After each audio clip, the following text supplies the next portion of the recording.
नमस्कार दोस्तों। आज की कहानी है पत्नी का सम्मान। जाहिल औरत, ये क्या किया तूने? गवार है तू, गवार ही रहेगी। लक्ष्मी जी पूजा कर रही थी, तभी उनके बेटे राहुल के ये शब्द सुनाई दिए जो वो अपनी पत्नी नताशा को बोल रहा था। माफ़ कीजिएगा, वो सोनू का हाथ लग गया, इसलिए पानी गिर गया। थोड़ा सहमी आवाज़ में नताशा बोली, तुम्हारी माफ़ी क्या ये कमीज सुखा देगी? पहले ही मुझे देर हो रही है, ऊपर से ये किसी चीज़ की तमीज़ नहीं है तुझे। ना घर संभाल सकती, ना बच्चे, ना ढंग से रहना आता है, ना बनना। मेरी किस्मत फूटी थी जो ये जाहिल मेरे पल्ले पड़ी। राहुल नताशा को धक्का दे कमीज बदलने चला गया। ये लक्ष्मी जी के घर का रोज़ का किस्सा हो गया था। असल में राहुल किसी लड़की से प्यार करता था, पर उसने राहुल को धोखा दिया। बाद में घर वालों के कहने पर राहुल ने नताशा से ब्याह कर लिया, पर वो सिर्फ पत्नी उसका घर संभालने, उसके बच्चे पैदा करने के लिए थी। पत्नी को मान सम्मान भी दिया जाता है, ये तो वो भूल ही चुका था। लक्ष्मी जी ने कितनी बार प्यार से, डांट से बेटे को समझाने की कोशिश की, पर 2 बच्चों का पिता बनने के बाद भी राहुल में कोई बदलाव नहीं आया। उल्टा जब जब लक्ष्मी जी उसे समझाती, वो नताशा से और बुरा व्यवहार करता। नताशा में भी गजब का सब्र था। वो कभी राहुल को पलटकर जवाब नहीं देती थी, पर लक्ष्मी जी को ये बुरा लगता। उन्होंने नताशा से कितनी बार कहा कि अपने लिए बोलना सीखो, पर नताशा हर बार जवाब देती, माँ जी, घर की शांति के लिए चुप रहना ही सही है। पड़ोसी तमाशा देखे, इससे अच्छा घर की बात घर में रहे। वक्त के साथ अपने आप ठीक हो जाएगा। पर लक्ष्मी जी को नताशा की बात पसंद ना आती, क्योंकि वक्त के साथ राहुल का रवैया नताशा के साथ और ख़राब होता जा रहा था।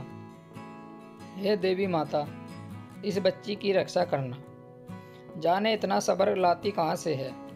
ये रोज़ अपमानित होने के बाद भी सबकी सेवा में जुटी रहती है। आप मेरे नालायक बेटे को थोड़ी सद्बुद्धि दो। पूजा समाप्त करते हुए लक्ष्मी जी बोली, माँ जी, आपकी चाय नाश्ता। नताशा अपने 8 माह के बच्चे को गोद में लिए ही काम निपटा रही थी। ला, सोनू को मुझे दे, और तू भी अपना नाश्ता ले। बच्चे को दूध पिला, भूख लगी होगी। लक्ष्मी जी पोते को पकड़ते हुए बोली, तुम खाओ माँ, इसे तो सारा दिन ठूसने के अलावा और काम ही क्या है। खा लेगी बाद में। जूते के फीते बांधता राहुल व्यंग से बोला, शर्म कर ले शर्म। बीवी है तेरी जो तेरे सारा घर संभाले है, तेरे बच्चों को देखती है, सारा दिन तेरी माँ की सेवा करती है, तेरी हर चीज़ कहने से पहले हाजिर करती है, और तुझे उसकी रोटी अखरती है। नालायक कहीं का, लक्ष्मी जी गुस्से में बोली। पर हर बार की तरह राहुल उठकर चला गया। नताशा की आंख में आंसू आ गए। माँ जी, आप खाइए, मैं बाद में खा लूँगी। सोनू को सास की गोद से लेते हुए नताशा बोली, बैठ इधर, और ये बता कब तक सहती रहेगी तू ये? लक्ष्मी जी उसका हाथ पकड़कर बैठाते हुए बोली, माँ जी, मैं कर ही क्या सकती हूँ। गरीब माँ बाप की बेटी हूँ, 2 बच्चों को लेकर कहाँ जाऊँगी। नताशा रोते हुए बोली, माँ बाप गरीब है तो क्या गलत बात भी सहेगी? पति है वो तेरा, उसकी हिम्मत इसलिए ही बड़ी है क्योंकि तू चुपचाप सब सहती आई है। पर तूने सोचा है इससे तेरे बच्चों पर क्या असर होगा? वो जो तेरी बेटी है कल को दूसरी नताशा बनेगी और तेरी तरह खामोशी से पति का हर जुल्म सहेगी।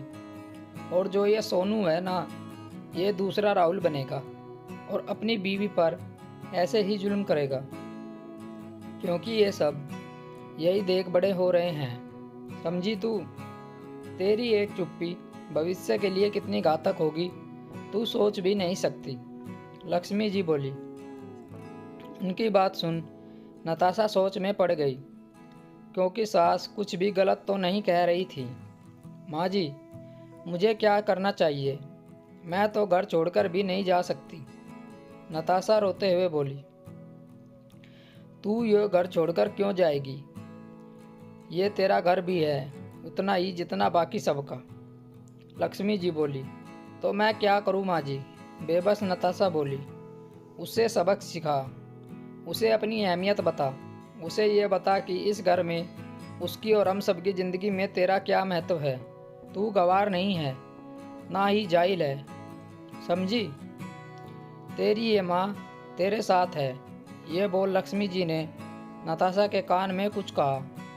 ओए नताशा, कहाँ मर गई कहानी? दोस्तों, इससे आगे की कहानी हम आपको इसके अगले भाग में सुनाएंगे। तब तक आप हमारे चैनल पर बने रहिए। कहानी सुनने के लिए आप लोगों का बहुत बहुत धन्यवाद।